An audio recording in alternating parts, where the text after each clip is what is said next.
प्रिय श्रोताओं, आज मैं आप लोगों को गीता और ग्रंथों में लिखे गए एक ऐसे कोरे झूठ की सच्चाई पक्के ठोस प्रमाणों सहित बताऊंगा, जिसे सुनकर आज से पहले सभी संसारी लोगों के मन में जो भी दुविधा थी वो सारी दुविधा छट जाएगी। तो प्रिय श्रोताओं, आज के ज्ञान उपदेश में मैं इस रहस्य पर से पर्दा उठाऊंगा कि कर्ण कौन था और कर्ण कुंवारी कुंती के कान से कैसे पैदा हो गया और महायोद्धा कर्ण सूर्य पुत्र कैसे कहलाया गया। और इसके अलावा ये रहस्य भी बताऊंगा कि महायोद्धा कर्ण परशुराम का चेला कैसे कहलाया। तो प्रिय श्रोताओं, सबसे पहले तो आप लोगों की अद्भुत जानकारी के लिए यही बता देना चाहता हूँ कि गीता और सभी ग्रंथों की लगभग 94-95% बातें कोरे झूठ के गपेड़े सरकाए गए हैं और जो लगभग 5-6% सच्ची बातें हैं वो भी गोलमोल घुमा फिरा करके बताई गई हैं। और उन्हें गोलमोल घुमा फिरा कर बताई गई बातों का असली रहस्य संसारी लोग कभी जान ही नहीं पाते कि किस बात का असली रहस्य आखिर है क्या। तो प्रिय श्रोताओं, गीता और ग्रंथों की बातों का असली रहस्य संसारी लोग क्यों नहीं जान पाते।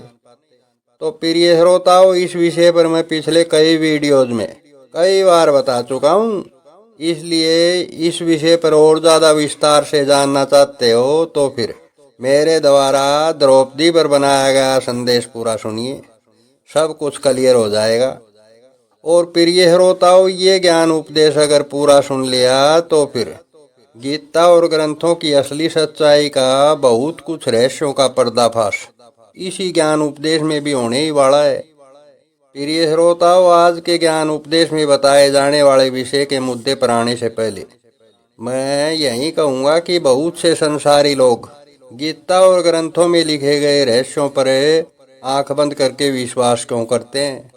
ये रहस्य पक्के ठोस प्रमाणों सहित जानने के लिए आप लोग मेरे द्वारा इसी चैनल पर बनाए गए गीता उपदेश के असली सच पर बनाए गए ज्ञान उपदेश को पूरा सुनिए, यानी कि श्री कृष्णा सब जीवों में कैसे है, ये रहस्य पूरा सुनिए। आप लोग अच्छे से जान जाओगे कि बहुत से संसारी लोग गीता और ग्रंथों के मनगढ़ंत रहस्यों पर आंख मूंद करके विश्वास क्यों करते हैं।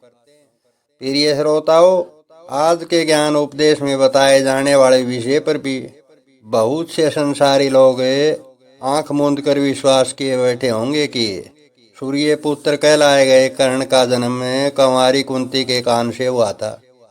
प्रिय श्रोताओं, इस रहस्य का असली सच बताने से पहले मैं यानी कि इस कलयुग का असली महाअवतारी इंसान ईश्वर, भगवान या फिर परमात्मा के नाम से जाने जाने वाला ऊपर वाले परम शिव जी को खुली चुनौती दे करके कहता हूँ कि किसी औरत के काम से इंसान को पैदा करने की बात तो बहुत दूर की बात है, एक छोटी सी मक्खी पैदा करके तो दिखा दे। प्रिय श्रोताओं, झूठ बोलने और झूठ सुनने की भी एक हद होती है, लेकिन बिना किसी ठोस सबूत के किसी भी झूठ पर आंख बंद करके विश्वास करना मूर्खता के अलावा और कुछ भी नहीं होता। तो प्रिय श्रोताओं, अब मैं संदेश की शुरुआत में बताए गए सारे रहस्यों का एक एक करके पर्दाफाश करने जा रहा हूँ, इसलिए सभी श्रोताओं से यही अनुरोध है कि इस ज्ञान उपदेश को पूरा जरूर सुनिए। तो प्रिय श्रोताओं, सबसे पहले तो मैं आप सभी श्रोताओं को ये रहस्य बताता हूँ कि सूर्य पुत्र बताए गए कर्ण का जन्म कैसे हुआ था। तो प्रिय श्रोताओं, जब जब भी इस दुनिया में कोई भी अवतार या फिर महाअवतार इंसान पैदा होता है तो फिर ऐसे इंसान के जीवन में द्रोणाचार्य जैसे गुरु का आगमन जरूर होता है। प्रिय श्रोताओं, आम दुनिया के लोगों की तरह से जब इस पृथ्वी पर पैदा हुए अवतार हो या फिर महाअवतार, ऐसे इंसान की शादी होने के बाद ही ऐसे इंसान के जीवन में द्रोणाचार्य जैसे गुरु का आगमन होता है। यानी कि प्रिय श्रोताओं, इस रहस्य को आप लोग यूं भी समझ सकते हो कि चाहे कोई अवतार हो या फिर महाअवतार, सबसे पहले ऐसे इंसान की आम दुनिया के लोगों की तरह से शादी होती है। उसके बाद उसके बाद शादी होने के 2-3 वर्ष बाद ही द्रोणाचार्य जैसा गुरु ऐसे इंसान के जीवन में आ जाता है। प्रिय श्रोताओं, आप लोगों की महत्वपूर्ण जानकारी के लिए बता दूं कि द्रोणाचार्य जैसा गुरु एक ऐसा अद्भुत गुरु का रूप होता है जिसमें 12 के 12 सूर्य समाये हुए होते हैं। प्रिय श्रोताओं, इस दुनिया में केवल 12 प्रकार के ही ऐसे पात्र आध्यात्मिक गुरु होते हैं जो कि अलग अलग प्रकार के 12 प्रकार के सूर्य का रूप होते हैं। और ऐसे ही आध्यात्मिक गुरु ऊपर वाले परम शिव जी द्वारा व्यक्ति विशेष लिखावट दे करके पैदा किए गए इंसानों को भावसागर से पार लगवाने की पात्रता रखते हैं। प्रिय श्रोताओं, जरा सोचिए, जब एक ही इंसान 12 के 12 प्रकार के सूर्य का रूप हो तो वो कैसा पावरफुल इंसान होगा। प्रिय श्रोताओं, ऐसे इंसान पूरे सृष्टि चक्कर में कभी कभार ही पैदा होते हैं। प्रिय श्रोताओं, एक और अद्भुत जानकारी से अवगत करवा दूं, चाहे अवतारी इंसान हो या फिर मेरे जैसा महाअवतारी इंसान, ऐसे इंसान को द्रोणाचार्य जैसा गुरु ही आध्यात्मिक जीवन में प्रवेश करवाता है। अब प्रिय श्रोताओं, मैं उसी विषय पर आता हूँ। तो प्रिय श्रोताओं, जैसा कि मैंने थोड़ी देर पहले ही बताया था कि चाहे कोई अवतारी इंसान हो या फिर मेरे जैसा महाअवतारी इंसान, ऐसे इंसान की जब आम दुनिया के लोगों की तरह से शादी होती है तो फिर 2-3 वर्षों बाद ही ऐसे इंसान के जीवन में द्रोणाचार्य जैसे गुरु का आगमन हो जाता है और पहली मुलाकात में ही ऐसे इंसान के ऊपर अपना रंग जमा देता है। यानी कि चाहे कोई अवतारी इंसान हो या फिर मेरे जैसा महाअवतारी इंसान, द्रोणाचार्य जैसा गुरु ऐसे इंसान के दिल में समा जाता है, यानी कि घर कर लेता है। प्रिय श्रोताओं, इसके बाद द्रोणाचार्य रूपी इंसान ऐसे इंसान के मन को कुछ ही दिनों में पूरी तरह से परिवर्तित कर देता है और फिर इसके बाद द्रोणाचार्य जैसा इंसान ऐसे इंसान का ध्यान धर्म कर्म के कार्यों में लगा देता है। यानी कि ऐसा इंसान अपनी अथक मेहनत की कमाई से की हुई शुभ कमाई का 90% हिस्सा धर्म कर्म के कार्यों पर खर्च करने लग जाता है। प्रिय श्रोताओं, इसके बाद केवल कुछ ही दिनों के अंदर द्रोणाचार्य रूपी इंसान ऐसे इंसान को अपना चेला बना लेता है। प्रिय श्रोताओं, जिस वक्त द्रोणाचार्य जैसा इंसान किसी अवतारी या फिर महाअवतारी इंसान को अपना चेला बनाता है, उस वक्त द्रोणाचार्य रूपी गुरु कुमारी कुंती का रूप होता है। प्रिय श्रोताओं, इस रहस्य को आप लोग यूं भी समझ सकते हो कि उस वक्त द्रोणाचार्य रूपी गुरु परशुराम के रोल में होता है और उस वक्त अवतारी या फिर महाअवतारी इंसान कर्ण के रूप में होता है। प्रिय श्रोताओं, अब आगे के सारे रहस्यों को मैं मेरा ही उदाहरण दे करके बताता हूँ, जिससे आप लोगों को ये सारा रहस्य आसानी से समझ में आता चला जाएगा। प्रिय श्रोताओं, जिस वक्त द्रोणाचार्य रूपी गुरु ने मेरे को अपना चेला बनाया था, उन दिनों द्रोणाचार्य रूपी गुरु अपने भक्ति जीवन के पहले जन्म बाबा जोड़नाथ के आश्रम में रहा करता था। और ये बाबा जोड़नाथ जो था, ये भगवान परशुराम का अवतार था। यानी कि उन दिनों मेरा गुरु श्री दलीप गिरी जी महाराज ही मेरे लिए परशुराम के रोल में था। बस प्रिय श्रोताओं, श्री दलीप गिरी जी महाराज उन दिनों भगवान परशुराम का रोल कर रहा था। इसी वजह से ग्रंथों को लिखने वाले लोगों ने ये लिख दिया कि कर्ण जो था वो परशुराम का चेला था। और प्रिय श्रोताओं, उन दिनों मैं अथाह धर्म कर्म के कार्य कर रहा था, इसलिए उन दिनों मैं यानी कि कलयुग का महाअवतारी इंसान कर्ण का रूप बना हुआ था। प्रिय श्रोताओं, उन दिनों में मैं अपनी शुभ कमाई का 100 में से 90% हिस्सा धर्म कर्म के कार्यों पर खर्च कर रहा था। प्रिय श्रोताओं, उन दिनों मैं भी कर्ण की तरह से धर्म कर्म के कार्य कर रहा था। इसीलिए ग्रंथों को लिखने वाले बाबा महाराज लोगों ने ये लिख दिया कि कर्ण कंवारी कुंती के कान से पैदा हुआ था। प्रिय श्रोताओं, आप लोगों की रहस्यमयी जानकारी के लिए बता दूं कि कान से पैदा होने का तात्पर्य है ज्ञान से पैदा होना, यानी कि ज्ञानी इंसान का रूप होना। प्रिय श्रोताओं, उन दिनों में बिना किसी स्वार्थ और लालच के अपनी शुभ कमाई का 100 में से 90% हिस्सा धर्म कर्म के कार्यों पर खर्च करता आ रहा था। इसी वजह से मैं पूरे गांव में और आसपास के गांवों में सूर्य की तरह से चमक रहा था। यानी कि उन दिनों मेरे नाम की ख्याति सूर्य के प्रकाश की तरह अपने गांव और आसपास के कुछ गांवों में भी फैली हुई थी। बस प्रिय श्रोताओं, इसी वजह से ग्रंथों को लिखने वाले लोगों ने लिख दिया कि कर्ण सूर्य का पुत्र था। प्रिय श्रोताओं, इसके बाद लगभग 7-8 वर्ष के बाद मैंने द्रोणाचार्य रूपी गुरु के लिए एक नए आश्रम का निर्माण भी करवाया था।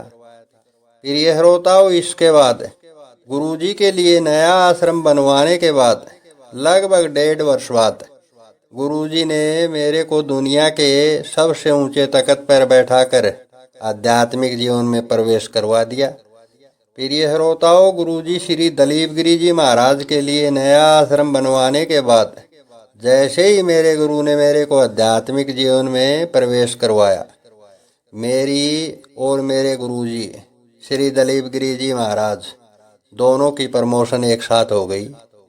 यानी कि मेरा गुरु श्री दलीप गिरी जी दुनिया के लोगों और ऊपर वाले परम शिव जी की नज़रों में कंवारी कुंती से व्याता कुंती का रूप बन गई और मैं कर्ण से प्रमोट होकर ऊपर वाले परम शिव जी की नज़रों में पांडु पुत्र और कुल मिलाकर 116 राष्ट्रों का सबसे बड़ा देवी रूप बन गया। तो प्रिय श्रोताओं, इस रहस्य को सुनकर आप सभी श्रोताओं को क्या समझ में आया? तो प्रिय श्रोताओं, इसमें ज़्यादा सोचने को तो है ही क्या।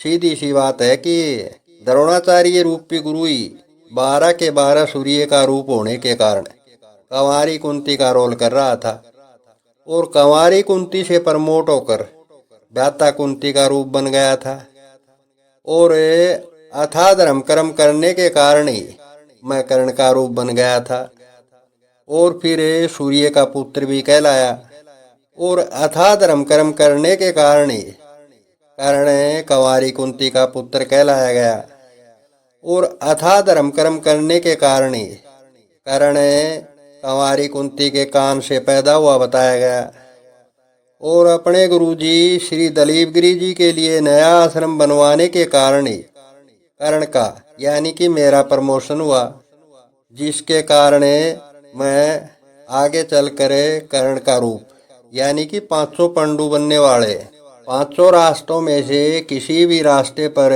चल सकने वाला इंसान बन गया और इसके अलावा आध्यात्मिक जीवन के 116 बड़े रास्तों पर चलकर किसी भी बड़े देवता का देवी रूप बन सकने वाला इंसान बन गया। अब प्रिय श्रोताओं, इस ज्ञान उपदेश को पूरा सुनकर आप लोग ये रहस्य भी अच्छे से जान गए होंगे कि कुंती कोई औरत नहीं बल्कि द्रोणाचार्य रूपी गुरु को ही लिखने वाले ढोंगियों ने कुंती का नाम दिया था। प्रिय श्रोताओं, आप लोगों की रहस्यमय जानकारी के लिए बता दूं कि आध्यात्मिक गुरु जो होता है वो इंसान है अपने चेले रूपी पुत्र के लिए गुरु माँ और गुरु पिता दोनों का रूप होता है।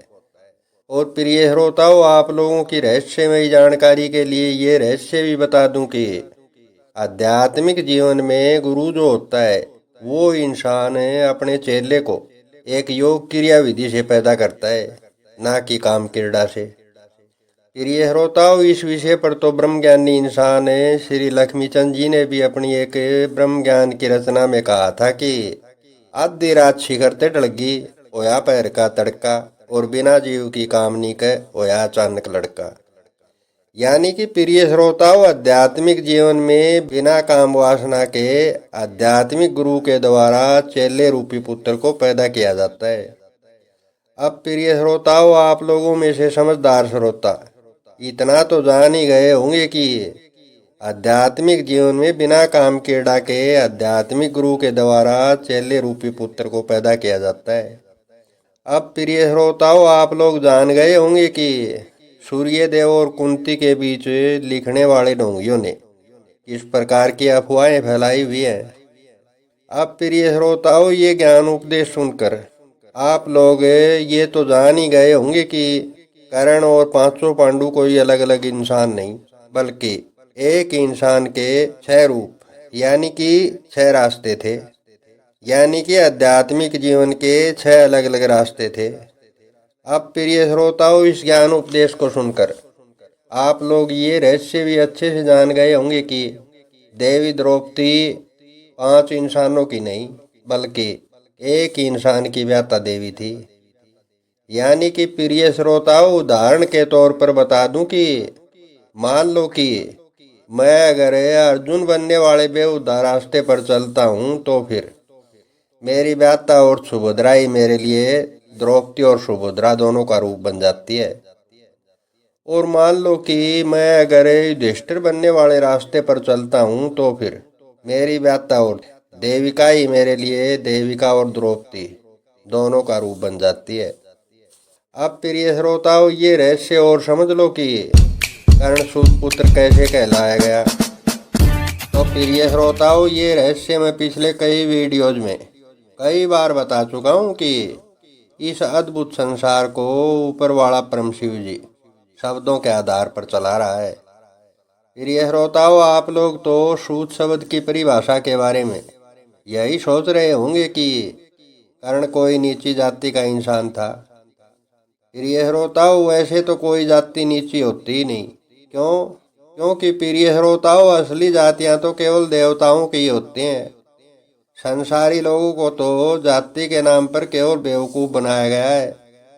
अब प्रिय श्रोताओं, आप लोग सूत शब्द का असल अर्थ जान लो, उसके बाद सारा खेल आप लोगों की समझ में आ जाएगा कि कर्ण किस प्रकार का सूत पुत्र था।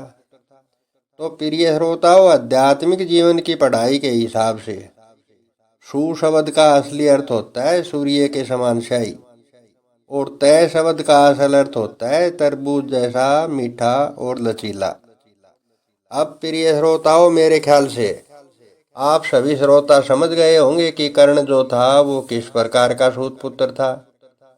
यानी कि सूर्य के समान स्याही और प्रकाशवान था, और तरबूज की तरह से मीठा और लचीला इंसान था। प्रिय श्रोताओं, बस यही सूत शब्द की असली परिभाषा है। अब प्रिय श्रोताओं, मेरे ख्याल से आप सभी श्रोताओं में से बुद्धिजीवी श्रोता समझ गए होंगे कि ग्रंथों को लिखने वाले ढोंगियों ने ग्रंथों में किस प्रकार से घुमा फिरा करके सभी रहस्यों को पेश किया हुआ है। प्रिय श्रोताओं, इस ज्ञान उपदेश के आखिर में यही कहूँगा कि इस वीडियो के ज्ञान उपदेश को अपने यार दोस्तों को शेयर करना मत भूलना, ताकि बाकी के संसारी लोग भी गीता और ग्रंथों का असली सच जान सकें।